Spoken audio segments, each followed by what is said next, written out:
शिवेच्छा से नारद ऋषि वृषभा और केकसी को लेकर स्वर्ण नगरी के गृह प्रवेश पूजन के लिए पहुंचते हैं। वैदिक मंत्रोच्चार के मध्य गृह प्रवेश अनुष्ठान संपन्न होता है और केकसी के उकसाने पर ऋषि वृषभा महेश्वर से स्वर्ण नगरी लंका ही दक्षिणा में मांग लेते हैं। आचार्य की इच्छा तो शिव ने पूर्ण कर दी, किंतु माता पार्वती ने क्रोधित होकर वृषभा को श्राप दिया कि उसके संपूर्ण कुल का नाश इसी लंका नगरी में होगा। वृषभा ने भूल की क्षमा याचना की। तदोपरांत ऋषि वृषभा ने दक्षिणा में प्राप्त हुई स्वर्ण नगरी अपने ज्येष्ठ पुत्र कुबेर को सौंप दी। दूसरी ओर लंका का त्याग करने से व्यग्र देवी पार्वती बीती हुई बातों को भुलाकर प्रसन्न चित्त महादेव के साथ गगन विहार कर रही थी। स्वामी, आपने कहा था कि सतयुग के पश्चात त्रेता युग का प्रारंभ होगा। इस रहस्य को स्पष्ट करें। देवी पार्वती, इस जगत का गूढ़तम रहस्य भी तुम्हारे लिए साधारण ही है। तब भी तुम विस्मित होकर ऐसे प्रश्न क्यों पूछती हो? तुम्हारी दिव्यता तो कल्पों का रहस्य सरलता से ज्ञात कर सकती है। असमय इस हास्य का कारण? ये कारण विहीन हास्य है स्वामी। शक्ति स्वरूपा देवी पार्वती का कोई कार्य कारण विहीन नहीं हो सकता। इस हास्य का उद्देश्य ये है स्वामी कि मैं अपनी दिव्यता से सब कुछ ज्ञात कर सकने में समर्थ हूँ। आपके आशीर्वाद से इस संसार का असाधारण रहस्य भी मेरे लिए साधारण ही है। किंतु क्या देवी पार्वती? स्वामी, किसी रहस्य को उस रहस्य के जन्मदाता के श्रीमुख से सुनने का लोभ मुझे स्वयं की शक्ति के विश्वास से डिगा देता है। देवी, तुम पर चतुराई भी भली लगती है। ये चतुराई नहीं है स्वामी, भूख है। भूख? हाँ स्वामी, भूख। आपकी व्यवस्था अनुसार इस संसार में 3 प्रकार की भूख होती है। किस किस प्रकार की भूख? मानसिक भूख, शारीरिक भूख और काम वासना की भूख। हाँ स्वामी, तो मेरा ये प्रश्न मेरे मन मस्तिष्क को संतुष्टि पहुंचाने वाला है। अर्थात मानसिक भूख से संबंधित है। देवी पार्वती, जिस किसी जीवात्मा को इस मानसिक भूख का स्पर्श हो जाता है, उसे अन्य कोई भूख अच्छी नहीं लगती। मानसिक भूख का जीवित उदाहरण ज्ञात है? कौन है? कौन स्वामी? देवर्षि नारद। वे अपनी जिज्ञासा में 24 प्रहर 14 भुवनों में मंडराते रहते हैं। स्वामी, आपके संपर्क के कारण मुझे भटकने की आवश्यकता तो नहीं पड़ती, किंतु सोच सकती हूँ कि अपनी जिज्ञासा में भटकना कितना रोमांचित कर देने वाला अनुभव है। अर्थात तुम्हें अब अधिक भटकाया न जाए और तुम्हारी मानसिक भूख संबंधित जिज्ञासा शांत कर दी जाए। बड़ी कृपा होगी स्वामी। सतयुग की सात्विक प्रवृत्तियां त्रेता युग में धीरे धीरे कलुषित होने लगी। इसी कारण शुभ अशुभ शक्तियों में संघर्ष तीव्र होगा। इससे अधिक ज्ञात करने के लिए तुम्हें धैर्य धारण करना होगा देवी। इस समय तो कैलाश में हमारी प्रतीक्षा हो रही है।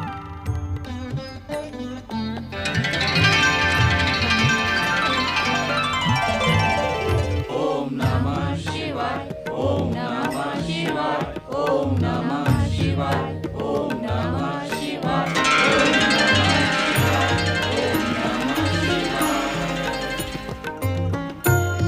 जय जय शिव शंकर, जय जय शिव शंकर, जय माता पार्वती, जय माता पार्वती। आप सभी को हमारी प्रतीक्षा करनी पड़ी, इसका हमें दुख है। हमें जैसे ही आप सबके आगमन का ज्ञात हुआ, हम यहां प्रकट हो गए। अब कृपा करके अपना उद्देश्य स्पष्ट करें। अंतर्यामी,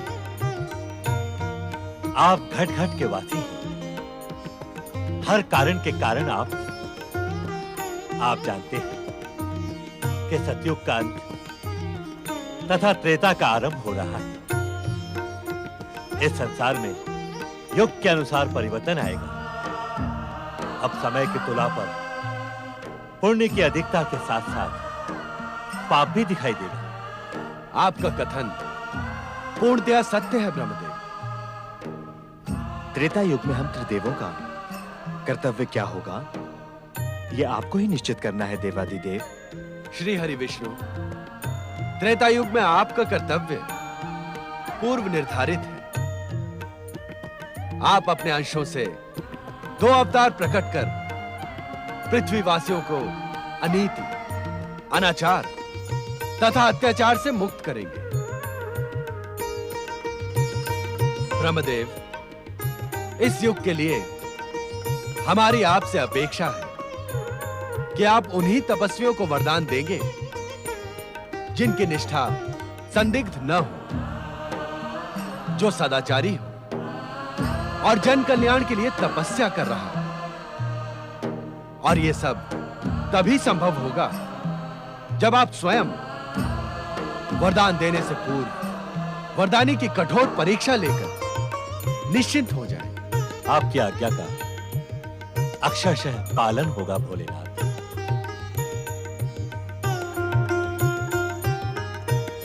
देवियों, आने वाले युग को भयमुक्त तथा धर्मानुकूल बनाने के लिए आपको भी सुपात्र देखकर ही कृपा प्रदान करनी है। क्षमा देवाधिदेव, सुपात्रों का चयन किस आधार पर किया जाना उचित होगा?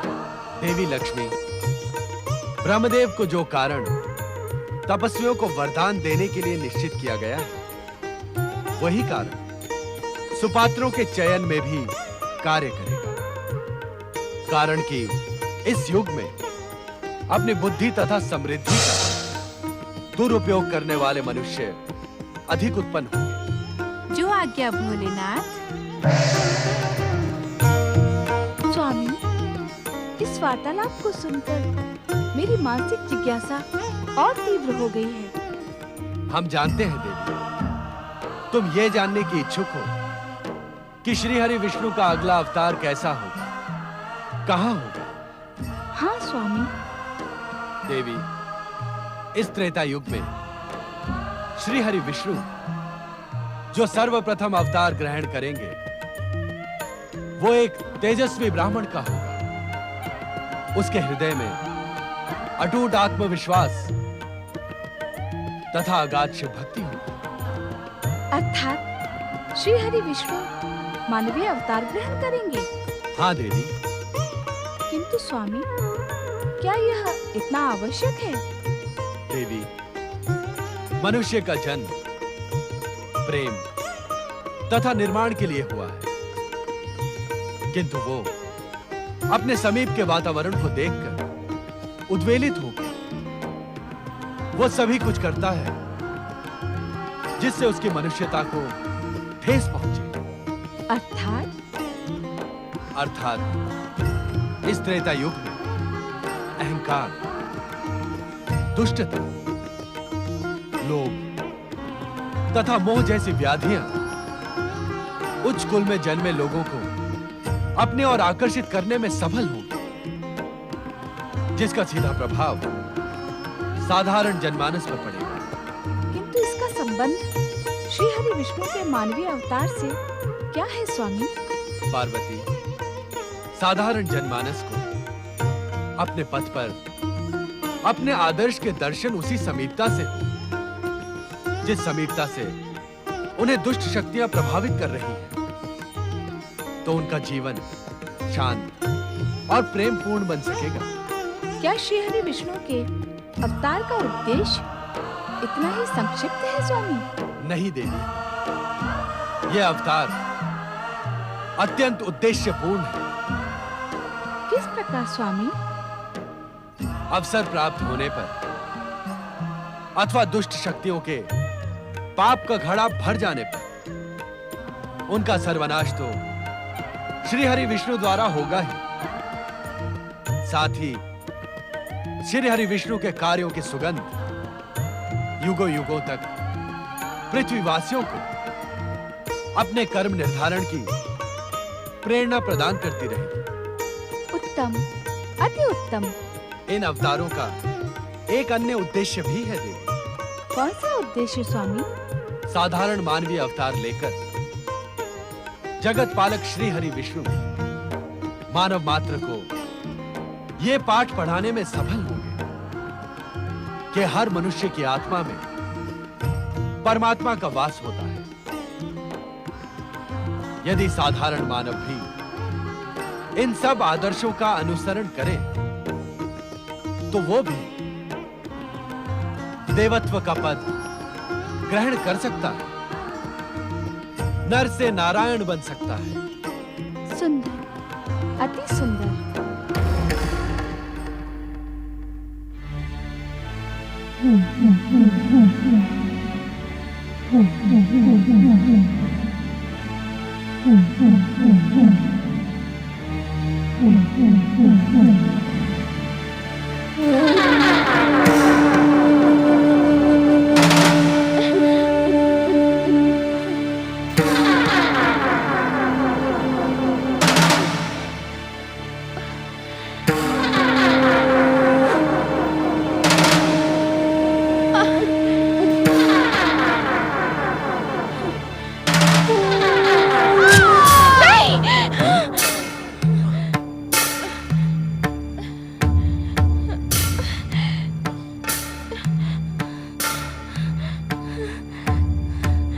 आप इस तरह भयभीत क्यों हैं देवी रेणुका? मैंने भयंकर स्वप्न देखा। स्वप्न? हाँ, स्वामी, स्वामी मैंने विद्वानों से सुना है गर्भावस्था के स्वप्नों में भावी शिशु के जीवन का रहस्य छुपा रहता है। क्या स्वप्न देखा है आपने रेणुका? मैंने गगन मंडल में अनेक अस्त्र शस्त्र देखे, उनमें परशु भी था। वो अस्त्र शस्त्र आपस में टकरा रहे थे और तभी मेरा शीश कटकर पृथ्वी पर लोट लोट कर चित्कार करने लगा। ये स्वप्न तो निश्चित ही अशुभ है रेणुका।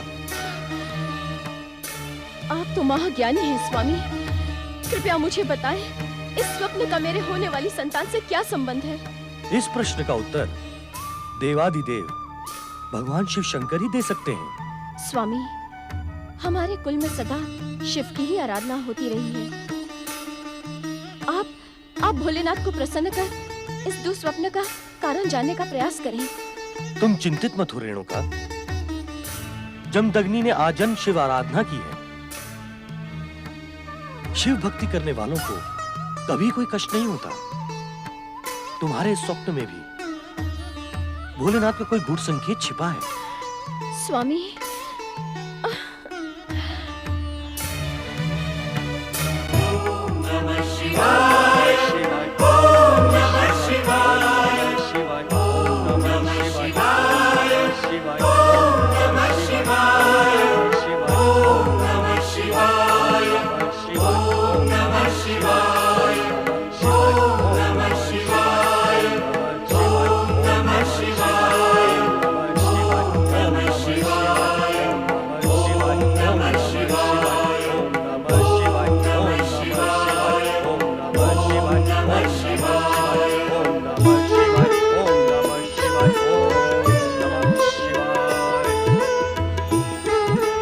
हे भोले भंडारी, हे शिव शंकर, हे घटघट के वासी कैलाशपति।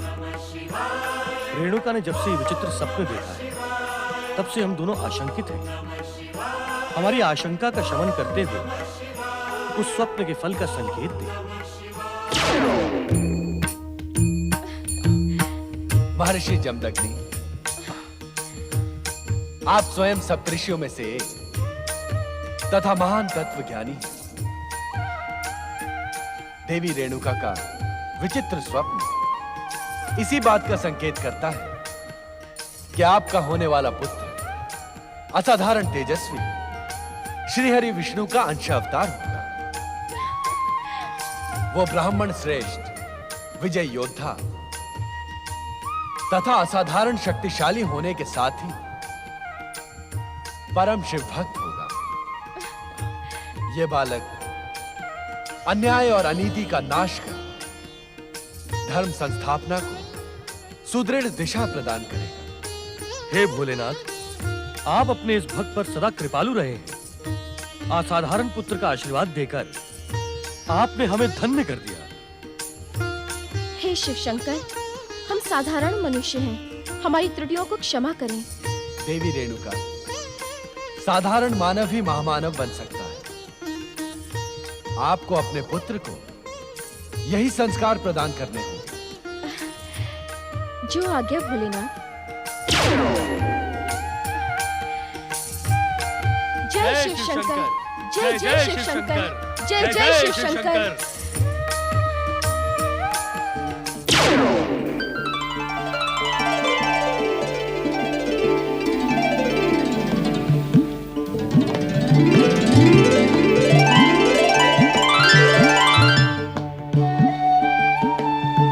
माता, उठो माता।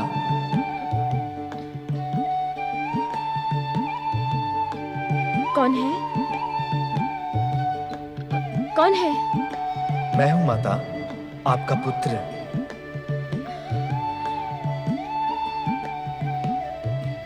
मेरा पुत्र? हाँ माता, मुझे अपने गर्भ में आश्रय दो।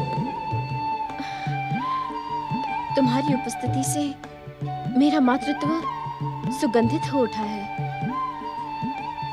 क्या नारायण को भी आश्रय की आवश्यकता है? हाँ माता, मुझे अपने हर जन्म में एक माँ की आवश्यकता होती है। अपनी लीला के लिए ना? नहीं माता, संस्कार के लिए, युग अनुकूल शिक्षा के लिए, माता का वात्सल्यमय स्नेह प्राप्त करने के लिए। मैं धन्य हुई पुत्र। तो मुझे आज्ञा है माता। आज्ञा नहीं, अनुग्रह। मेरा अनुग्रह है पुत्र कि मुझे अपनी माता बनाकर मेरे इस नश्वर देह को धन्य कर दो।